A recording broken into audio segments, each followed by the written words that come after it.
Assalamualaikum warahmatullahi wabarakatuh. Salam sejahtera bagi kita semua. Om Swastiastu, Namo Buddhaya, salam kebajikan. Saya Rektor AW Kaligis, pengampu mata kuliah Pancasilaan. Pada pertemuan kita kali ini kita membahas sila ketiga, keempat, dan kelima dari Pancasila, menyangkut implementasi, dinamika, dan tantangannya.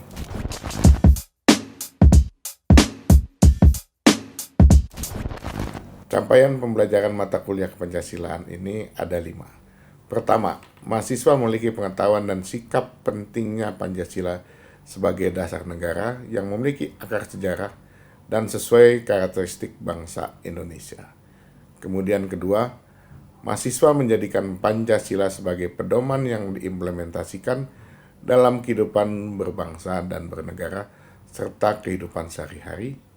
Kemudian mahasiswa memiliki sikap intelektual berbasis konsep dan data fenomena sosial di masyarakat yang menghargai perbedaan budaya, pandangan, agama, dan kepercayaan, serta pendapat dan karya orang lain. Kemudian mahasiswa memiliki kepekaan dan pemahaman dasar terhadap isu-isu sosial di masyarakat dan lingkungan. Kemudian kelima, mahasiswa mampu bekerja sama dalam kelompok bertanggung jawab atas pencapaian hasil kerja kelompok, serta melakukan supervisi dan evaluasi melalui tugas lapangan kelompok.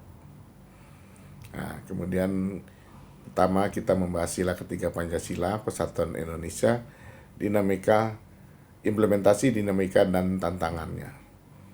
Apa makna sila Persatuan Indonesia dari Pancasila? Secara garis besar, sila ketiga dari Pancasila mengandung makna bahwa sejarah kolonialisme di Nusantara telah membentuk kesadaran dan kehendak bersama kita sebagai bangsa Indonesia. Kemudian kedua, pentingnya persatuan bagi bangsa Indonesia yang terdiri dari berbagai suku, etnis, agama, ras, dan golongan dalam wadah Negara Kesatuan Republik Indonesia. Kemudian pentingnya menumbuh kembangkan rasa cinta tanah air, dan selanjutnya adanya penegasan Indonesia sebagai bangsa yang berdaulat. Dengan demikian, Indonesia tidak mau dijajah dan diintervensi negara lain.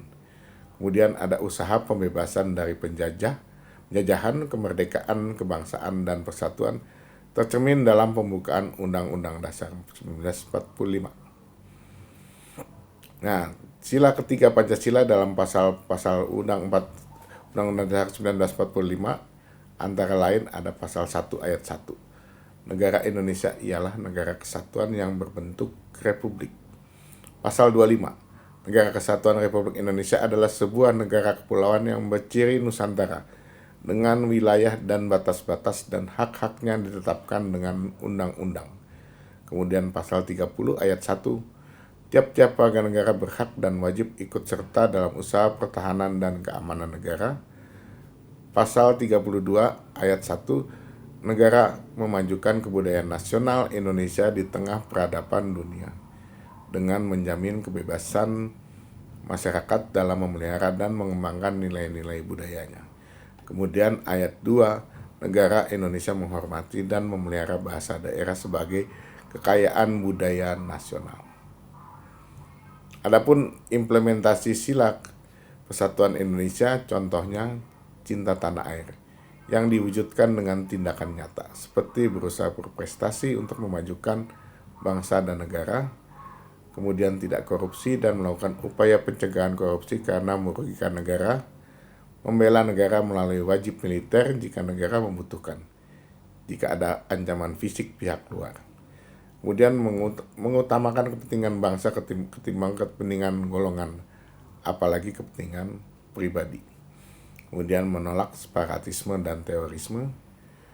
Kemudian bagaimana dinamika dan tantangan dalam implementasi sila Persatuan Indonesia? Ada sejumlah dinamika dan tantangannya, yaitu antara lain mengejalanya sikap individualistik yang tidak peduli dengan kehidupan bangsa dan negara Indonesia. Kemudian mulai lunturnya semangat kebangsaan di masyarakat Indonesia. Adanya gerakan separatisme di daerah tertentu di Indonesia, berkembangnya persoalan SARA di masyarakat, dan adanya gerakan fundamentalisme dan terorisme. Kemudian ada upaya menggantikan Pancasila sebagai ideologi pemersatu bangsa. Kemudian inferioritas bangsa menghadapi segala hal yang berbau asing, terutama dari negara-negara maju. Kemudian pengaruh negara asing dan persoalan kemandirian bangsa. Demikian pembahasan mengenai materi sila ketiga. Selanjutnya kita bahas tentang sila keempat Pancasila. Implementasi, dinamika, dan tantangannya dalam mewujudkan sila keempat, yaitu menyangkut kerakyatan yang dipimpin oleh hikmah kebijaksanaan dalam pemusyawaratan perwakilan. Makna sila keempat dari Pancasila secara garis besar, negara adalah dari, oleh, dan untuk rakyat Indonesia. Rakyat adalah sebagai pendukung pokok dan sebagai asal mula kekuasaan negara. Kemudian setiap orang memiliki hak dan kebebasan dalam berdemokrasi, tapi penggunaannya sesuai aturan yang disepakati bersama, tidak melanggar hak dan kebebasan orang pihak lain, serta selalu memperhatikan dan mempertimbangkan kepentingan negara dan masyarakat. Dalam berdemokrasi, setiap mengambil keputusan terlebih dahulu dilakukan musyawarah. Bila dalam musyawarah tidak tercapai titik temu, maka keputusannya baru dilakukan berdasarkan suara terbanyak. Meski begitu, pengambilan keputusan melalui suara terbanyak harus juga mempertimbangkan moralitas kebersamaan. Jadi, tetap kita merangkul dan tidak mengabaikan pihak yang kalah. Aspek demokrasi Pancasila sendiri kita bisa lihat dari aspek formal, aspek material, dan aspek normatif. Aspek formal itu aspek yang membahas proses dan tata cara rakyat dalam menunjuk wakil-wakilnya pada badan perwakilan rakyat, baik DPR, MPR, DPD maupun DPRD. Adapun aspek material adalah aspek yang mengungkapkan gambaran manusia dan mengakui harkat dan martabatnya. Dan terakhir, aspek normatif, aspek yang mengungkapkan seperangkat norma atau kaidah yang menjadi pembimbing dan kriteria dalam mencapai tujuannya. Sumber demokrasi Pancasila adalah kepribadian dan falsafah hidup bangsa Indonesia yang dituangkan dalam pembukaan Undang-Undang Dasar 1945. Nah, sila keempat Pancasila dalam pasal-pasal Undang-Undang Dasar 45 antara lain di pasal 1 ayat 2. Kedaulatan berada di tangan rakyat dan dilaksanakan menurut Undang-Undang Dasar 1945, menurut Undang-Undang Dasar. Kemudian pasal 2 ayat 1, Majelis Permusyawaratan Rakyat terdiri atas anggota Dewan Perwakilan Rakyat dan anggota Dewan Perwakilan Daerah yang dipilih melalui pemilihan umum dan diatur lebih lanjut dengan undang-undang. Adapun ayat 2, Majelis Permusyawaratan Rakyat bersidang sedikitnya sekali dalam 5 tahun di ibu kota negara. Kemudian ayat 3, segala putusan Majelis Permusyawaratan Rakyat ditetapkan dengan suara terbanyak. Pasal 22E ayat 1, pemilihan umum dilaksanakan secara langsung, umum, bebas, rahasia, jujur, dan adil setiap 5 tahun sekali. Ayat 2, pemilihan umum diselenggarakan untuk memilih anggota Dewan Perwakilan Rakyat, Dewan Perwakilan Daerah, Presiden dan Wakil Presiden, dan Dewan Perwakilan Rakyat Daerah.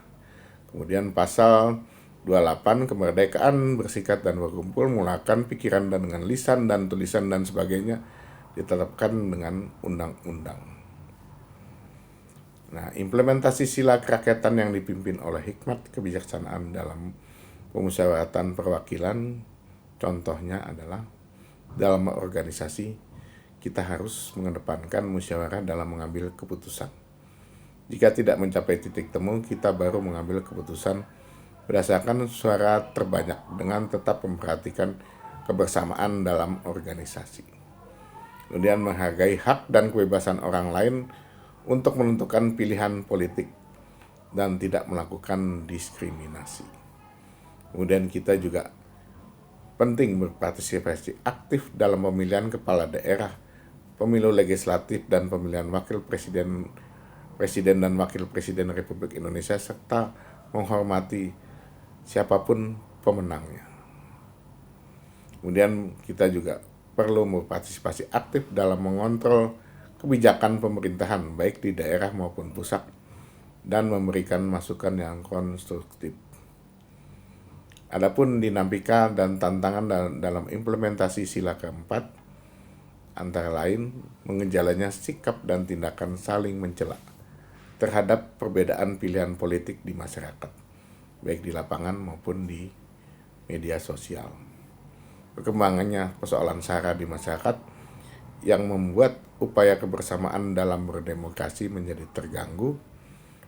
Kemudian ada juga politik uang dalam pemilu yang mempengaruhi kualitas hasil pemilu. Kemudian banyak politisi lebih memprioritaskan kepentingan pribadi dan kelompok ketimbang kepentingan rakyat dalam membuat dan menjalankan kebijakannya. Secara prosedural, kedaulatan rakyat sudah berjalan melalui pemilu.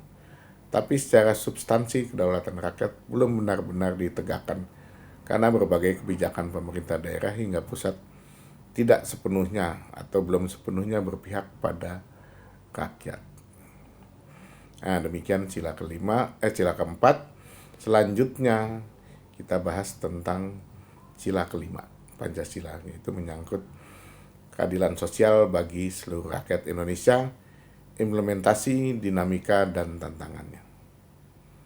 Apa makna sila keadilan sosial bagi seluruh rakyat Indonesia? Secara garis besar, maknanya dalam kehidupan bersama baik di masyarakat, bangsa, dan negara harus terwujud keadilan yang meliputi 3 hal, yaitu keadilan distributif, yaitu keadilan membagi, yaitu negara terhadap warganya, kemudian keadilan legal, keadilan bertaat, yaitu warga terhadap negaranya untuk menaati peraturan perundang-undangan, dan kemudian keadilan komutatif, yaitu keadilan antar sesama warga negara, yaitu hubungan keadilan antara warga satu dengan lainnya secara timbal balik.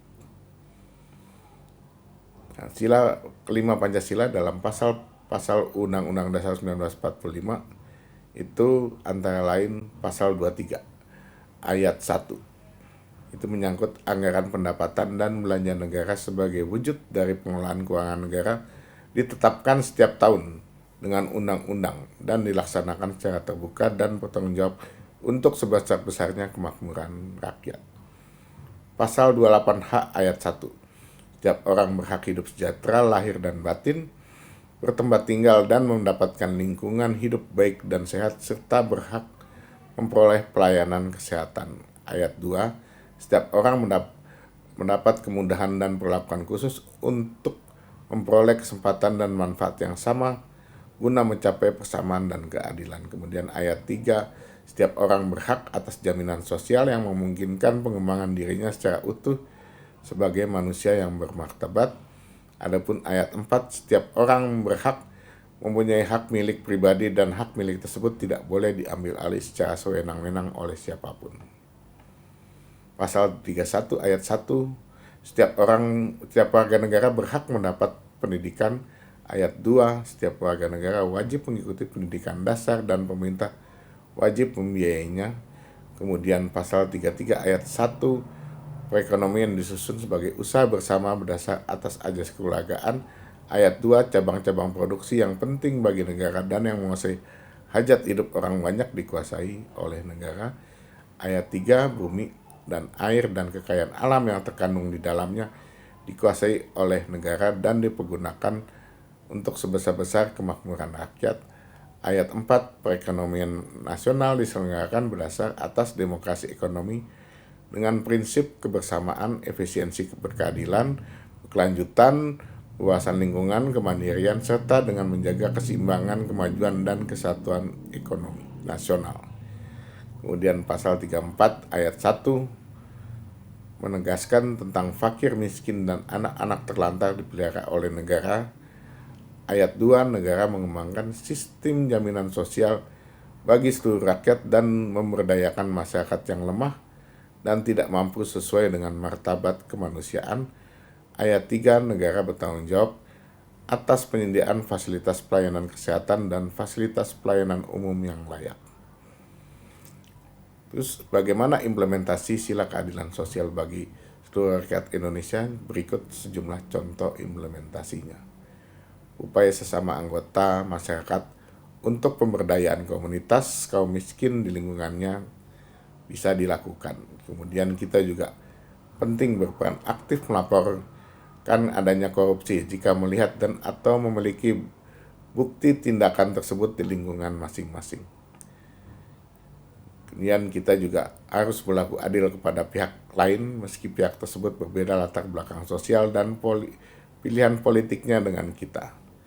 Kemudian tidak melakukan tindakan yang merugikan kepentingan umum.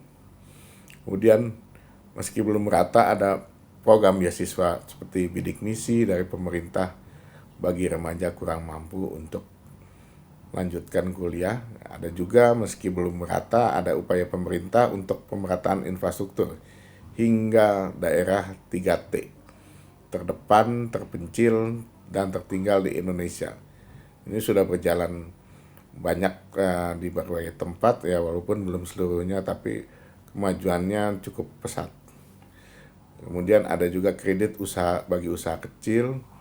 Nah, itu contoh-contoh implementasi sila keadilan sosial bagi seluruh rakyat Indonesia. Terus dinamika dan tantangan dalam implementasi sila keadilan sosial bagi seluruh rakyat Indonesia antara lain pembangunan yang masih timpang antar daerah, antar kota, Jawa, luar Jawa, Indonesia Barat, Timur. Penguasaan sumber-sumber ekonomi di tangan segelintir pihak kalangan atas, seperti tanah dan sumber keuangan, seperti kredit perbankan. Kemudian korupsi masih merajalela di Indonesia, dari skala lokal hingga skala nasional. Kemudian fasilitas dan akses pendidikan dan kesehatan yang belum merata. Kemudian fakir miskin dan anak terlantar belum benar-benar diperhatikan negara. Nah, demikian juga hukum yang seringkali tajam ke bawah dan tumpul ke atas. Nah, ini demikian materi kuliah kali ini menyangkut sila ketiga, keempat, dan kelima, implementasi, dinamika, dan tantangannya. Sekian dan terima kasih.